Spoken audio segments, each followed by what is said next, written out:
Hey, welcome back to The Real Real. I'm Dylan, your host, and And I'm Ed.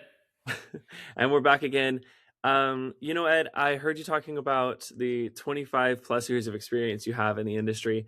And so this episode, I really wanted to kind of dive into that and hear more about that.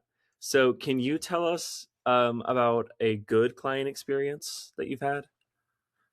Yeah, so first of all, sorry for the glare. It's a rainy day here, so I'm trying to mess with the lighting.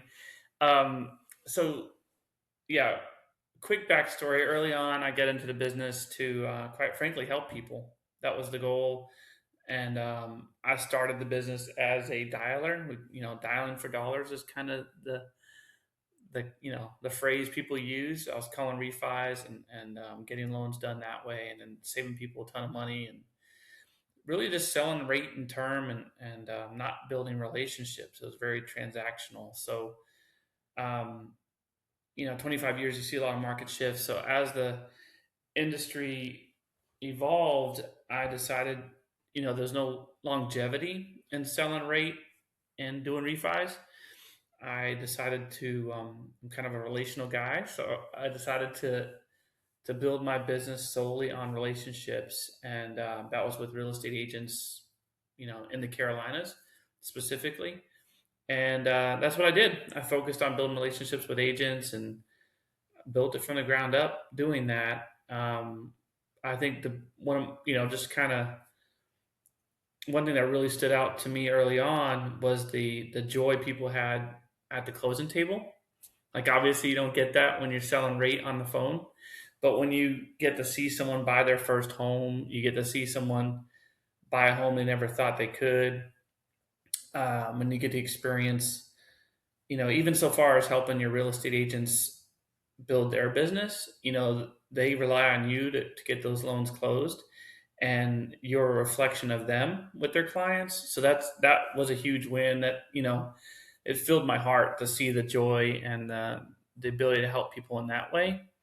So it's interesting. Each season, you learn something new and you kind of evolve. That's awesome. And so would you say like that feeling, that infectious joy, like that personal connection, I guess they kind of go hand in hand, right? You create that personal connection and Yeah. therefore you feel that joy for them. And like, would you say that's something that drives you or drove you to pursue the industry? Once you hit that, you're kind of like, because I know you said you started as dialing in and that creates that disconnect. So was that like a turning point for you? Yeah, it certainly was, and it was kind of euphoria. Is that a word? That's Yeah. a word, right? It was kind of a high. You kind of get excited for them, and it brings you joy to see that happen. As the years went on, the production takes off, and you start doing more and more volume. And unfortunately, or fortunately, depending on how you look at it, you make more money, and you kind of get disconnected. I know some really successful loan officers that still make it a focal point to be the first contact with every client, and I think that's invaluable. Um, the unique thing about this business, and I tell everybody all the time, you can get as much out of it as you put into it, uh, but also you can build it however you want to, right?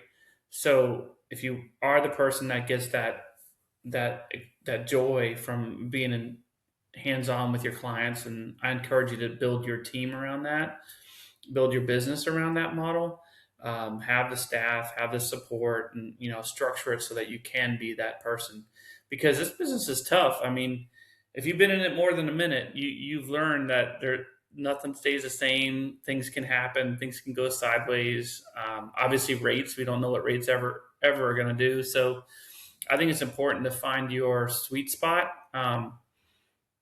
Anyone that's ever worked with me knows that I like to stay in my lane, and I I think it's important to find your lane and really focus on that and be great at what you're really good at, and focus on that, and then leverage your weaknesses. I'm weak in a lot of areas, so as I developed my team, my brand, I leveraged quite a bit.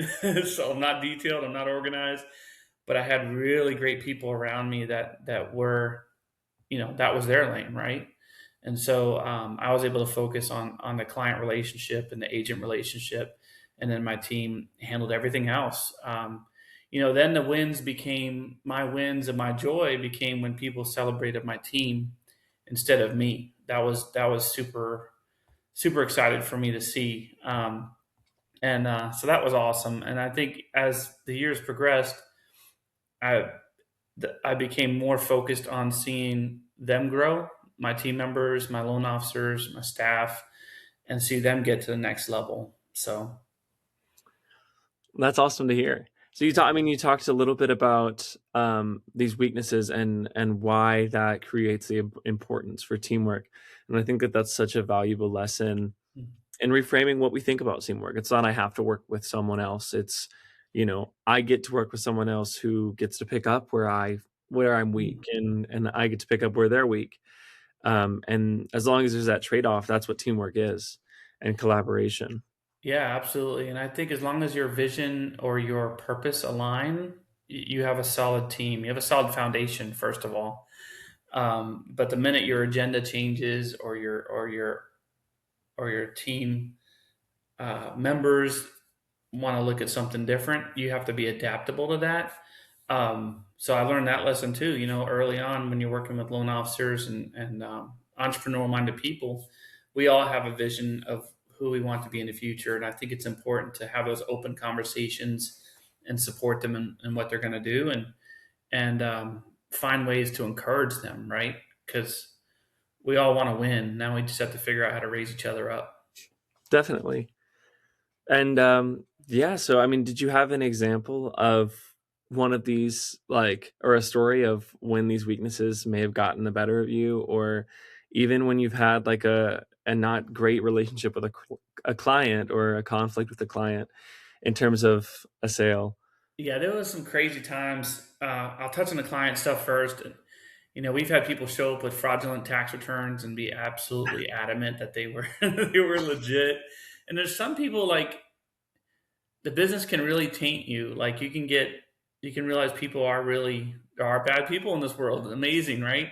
But you really learn quick about human nature and how people behave and react to situations. And we are in a people business, so you know you can pick and choose who you want to be in business with, but you can also kind of, just like I said, find your lane in the business. I think it's important to find your lane with your clients. You're only going to get so far in that relationship. So I also had clients cuss me up and down, and that's one thing I've never tolerated. I'll just hang up the phone and move on. But no business is worth that. If Yeah, you take one thing from this, that take that. Don't ever get cussed out. It's not worth it. that's Pick up, that's pick up the really phone and great. talk to Oh, somebody sorry, else. go ahead. No, go ahead. Well, I was just gonna say it's really great to hear that. I think, like, at least I have experience in customer service that's, obviously in different, um, you know, sort of area, but there's a similar mindset where it's like your instinct is to people please. Like, Yeah, you kind of want to make everyone happy, or at least that's the expectation of the business you're working for. But the difference here, right, is you're like, people please, but not at the cost of yourself, or right. not at the cost of your own respect, integrity. Now, And to that point, I'll share something real quick. yeah, So when you're in sales, you're told to be like sales 101, be a chameleon, kind of mimic, kind of mirror the person in front of you, kind of be everything to everybody. And then over the years, whether or not people agree with me or not, I don't know. Doesn't, again, this is who I am. I don't believe that's real. I think that's wrong. I think that's wrong coaching. I think that's wrong teaching.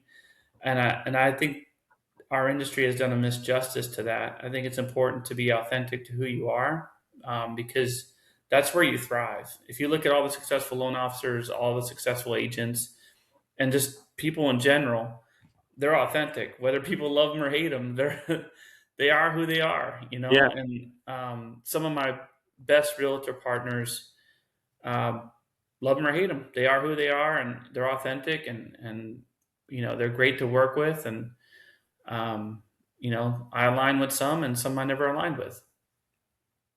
yeah. Well, yeah, I mean, that's the point, right? Is like you have to stand your ground on those things, because there are a lot of, other businesses that are in sales or whatever.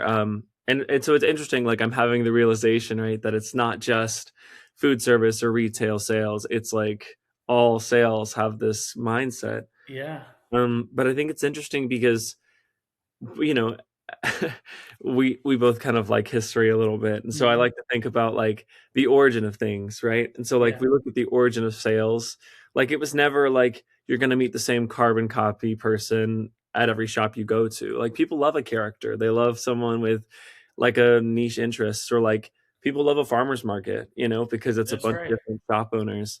And there's this mutual respect until you're disrespectful. Right. It's like you provide it, and so you get it back.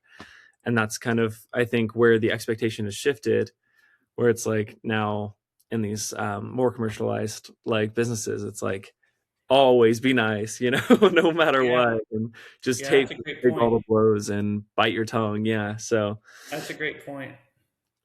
yeah, just an interesting thing. I mean, especially, and I guess a positive that look on the team you're building too, because like that's a team that, like, I'm a little biased, but a team that I would want to work for. Where it's like you are considerate of my experience as the worker just as much as the customer experience as well. Yeah, and that's something I've learned through the years too. I was early on. I just assumed everybody was going to work the way I do, and then that's not true. So I had to learn that too. Like I had lots of employees and lots of transition over the years, and again, I learned what I was really good at, and I learned what their strengths were, and some people did. I had them on the wrong seat of the bus, right?